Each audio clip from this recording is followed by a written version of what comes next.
அவன் தன் கையை உயர்த்தி மெதுவாக தூணில் வைத்துக் கொண்டே மேகராணியை பார்த்தான். மேகராணி தனது பார்வையினாலேயே அவனுக்கு தைரியம் அளித்தாள். தூணில் கை வைத்து கண்களை மூடியவுடன் அனைவரின் கண்களும் அந்த தூணையே பார்க்க ஆரம்பித்தன. அங்கே ஒரு மையான அமைதி நிலவியது. அனைவரும் கண்களை கூட சிமிட்ட மறந்து தூணையே பார்த்து கொண்டிருந்தார்கள். அந்த இடமே நிசப்தமாக இருந்தது.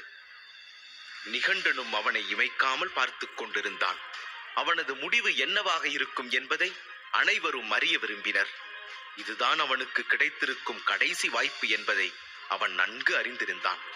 12 வயதிலேயே அனைவரையும் ஆச்சரியத்தில் ஆழ்த்தி பாஞ்சால நகரத்தின் இளம் அபராஜிதனாக இருந்த சமரன் தற்போது தனது முடிவை தெரிந்து கொள்ள தானே ஆர்வமாக காத்திருந்தான். மிக இளம் வயதிலேயே அவன் அபராஜிதன் பட்டத்தை பெறும்போது மக்கள் அவனை போர்க்கண்ட சிங்கம் என்று அன்போடு அழைத்தார்கள். ஆனால் கடந்த 3 வருடங்களாக அந்த சிறப்பான வார்த்தையை யாரும் அவனுக்காக பயன்படுத்தவில்லை. சில வினாடிகள் கடந்தும் அங்கே கூட்டத்தில் எந்த சத்தமும் எழவில்லை. தூண்களை அதன் இடத்தில் பொருத்திய சமரன் மெல்ல கண்களை திறந்து நட்சத்திர சக்தியை பார்த்தான். ஆனால் அந்த தூணில் எதுவுமே தோன்றவில்லை.